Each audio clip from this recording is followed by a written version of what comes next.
सोच वही, स्ट्रेटजी नहीं। आरजे साइमा, आरफा खानम शेरवानी, राणा अयूब, हुसैन हैदरी या गुलफाम हसन। बट वेट, गुलफाम हसन तो फिल्मी कैरेक्टर है। आपको सरफरोश फिल्म का गुलफाम हसन तो याद ही होगा। शायरी और गजलें सुनाने वाला एक किरदार जो अंत में आतंकवाद फैलाने वाला दरिंदा निकलता है। गुलफाम हसन ने गजलों का इस्तेमाल करके खुद को मॉडरेट दिखाने की कोशिश की और अपनी आतंकी एक्टिविटीज को चालाकी से छुपाया। वह उर्दू शायरी और कविता को एक नकाब की तरह इस्तेमाल करता है ताकि अपनी असली इस्लामी विचारधारा को छिपा सके। आज असली जमाने में आरजे साइमा जैसे लोग गुलफाम हसन नाम के क्लोन हैं। गुलफाम हसन का चोगा पहनकर आज बहुत सारे इस्लामिस्ट घूम रहे हैं जिनका मकसद है आतंकवाद को नॉर्मलाइज करना। कोई आतंकवादी दिखे तो उसे अपराधी कहना और फिर बताना कि उसको पहचानो मत, क्योंकि आतंकवादी का कोई धर्म नहीं होता। शायरी, पत्रकारिता, गजलें, बॉलीवुड गाने, ये सारे सॉफ्ट तरीके हैं फुल ब्लॉन टेररिज्म को फैलाने के या टेररिज्म को ढकने के। दोस्तों, कल से सोशल मीडिया पर दिल्ली बम धमाकों के सुसाइड बॉम्बर या कहे कि आतंकवादी डॉक्टर उमर नबी का एक वीडियो वायरल हो रहा है जो उसने बॉम्ब ब्लास्ट से पहले बनाया था। आत्मघाती बम विस्फोटों का बचाव करते हुए वही वीडियो में कह रहा है कि सुसाइड बॉम्बिंग का कॉन्सेप्ट गलत समझा गया है और इसे इस्लाम में शहादत ऑपरेशन बताया गया है। आतंकवादी खुद कह रहा है कि वो इस्लाम में बताए गए शहादत ऑपरेशन से मोटिवेट होकर सुसाइड बॉम्बिंग करने जा रहा है।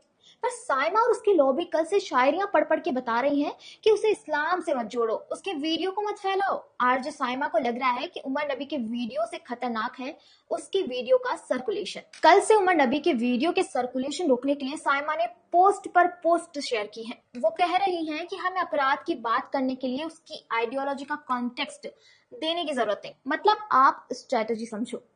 साइमा चाह रही हैं कि आतंकवादी की आइडियोलॉजी एक्सपोज मत करो, क्योंकि जिसको वो अपनी शायरियों से ढकती है वो सबके सामने आ जाएगा। अपनी बात मनवाने के लिए वो एपीजे अब्दुल कलाम और मौलाना आजाद जैसे व्यक्तियों का नाम ले रही है। वैसे तो आरजे साइमा के आदर्शवाद में उमर खालिद और सरजील इमाम जैसे लोग शामिल रहते हैं, पर अभी टेररिज्म को टोन डाउन करना है, इसलिए उनको एपीजे अब्दुल कलाम और मौलाना आजाद याद आ रहे हैं। साइमा को मॉब लिंचिंग भी याद आ रही है। वो मॉब लिंचिंग की बात करके कह रही हैं कि क्या इसे भी रिलीजियस कॉन्टेक्स्ट के साथ जोड़ते हो क्या। मुझे पता है कि साइमा ये बात करके किस धर्म पर हमला करना चाह रही हैं, पर मैं याद दिला दूं कि गोधरा कांड में मजहब विशेष की भीड़ ने इकट्ठा होकर हिंदुओं को जिंदा जला डाला था, वो मॉब लिंचिंग थी। कश्मीरी हिंदुओं को मजहब विशेष द्वारा घेर कर मारना मॉब लिंचिंग थी। पालघर के भोले भाले साधुओं की हत्या मॉब लिंचिंग थी। तो साइमा उर्फ गुलफाम हसन जैसे लोगों से मैं कहना चाहूंगी कि आतंकवाद की समस्या को ढकने के लिए भगवा आतंकवाद और मॉब लिंचिंग की झूठी कहानियां बनाना बंद कीजिए। हमें मत सिखाओ कि कौन सा धर्म और कौन सा मजहब मॉब लिंचिंग करता है और कौन इनका समर्थन। वैसे यही साइमा, आरफा खानम शेरवानी, राणा अयूब के मैं पुराने ट्वीट और बयान आपको दिखाती हूँ जिसमें जब अपराधी हिंदू धर्म से होता है तो उसे नाम लेकर सजा दिलवाने के लिए चिल्लाती हैं, उस पर इस्लामोफोबिया का टैग लगा देती हैं और तो और साफ बोलती हैं कि ये भगवा आतंकवाद है। और जब यही बात किसी आतंकवादी पर आ जाए तो कहती है कि आतंकवादी का कोई धर्म नहीं होता, किसी के बाप का हिंदुस्तान थोड़ी है। सही बात है, जिनके बाप का हिंदुस्तान नहीं है वो यहाँ पर फट रहे हैं और जिनका है वो बेचारे मारे जा रहे हैं। और मरने वालों के रिश्तेदारों को आकर साइमा अपनी शायरी से पाठ पढ़ा रही हैं कि वो भले ही खुद बोल रहा है कि ये मजहब के नाम पर हुआ है, पर आप मत मानना।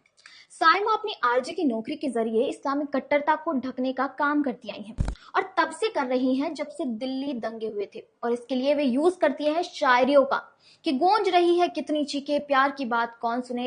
इनकी बहुत सारी बहनें भी हैं। इन बहनों में आती है राणा अयूब और आरफा खानम शेरवानी, जो भी यही काम करती है, जो दिल्ली बम धमाकों के आतंकवादी का नाम नहीं पढ़ पाती, पर जब आतंकवादी हिंदू हो तो फिर देखो कितना शोर मचाती है। कहती है कि हिंदू एक्सट्रीमिस्ट ने उनका जीना हराम कर दिया है।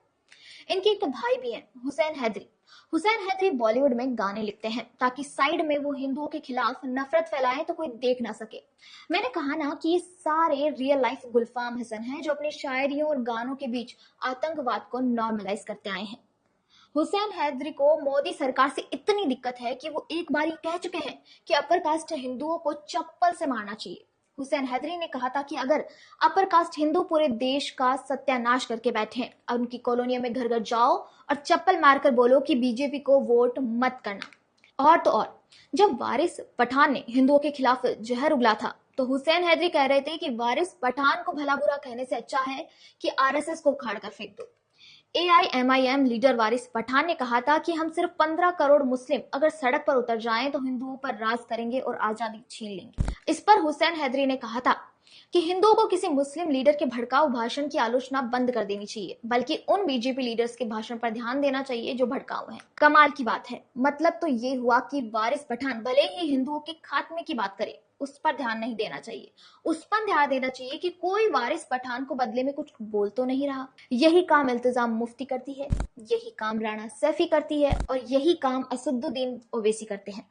आतंकवादी हिंदुओं को मारे तो उन्हें चुप रहना चाहिए, आतंकवादी मॉब लिंचिंग करे तो उन्हें चुप रहना चाहिए, मुस्लिम लीडर हेट स्पीच दे तो भी चुप रहना चाहिए। पर अगर कोई आतंकवादी की आलोचना करे, मुस्लिम लीडर के खिलाफ बोले तो हिंदुओं को भाईचारा दिखाते हुए चारा बन जाना चाहिए। बस यही रियल लाइफ गुलफाम हसन कहना चाह रहे हैं। इनकी शायरियां सुनो, गजलें सुनो और ये भूल जाओ कि कोई डॉक्टर मजहब से प्रेरणा लेकर फटने वाला है, कोई आतंकवादी एक मजहब के नाम पर आम लोगों को मारने वाला है, कोई मजहब के नाम पर हिंदुओं पर राज करना चाहता है। गुलफाम हसन और उसके रियल लाइफ लीडर्स पर आपकी राय हमें कमेंट बॉक्स में जरूर बताएं। वीडियो पसंद आए तो लाइक, शेयर एंड सब्सक्राइब करना ना भूलें। जय हिंद।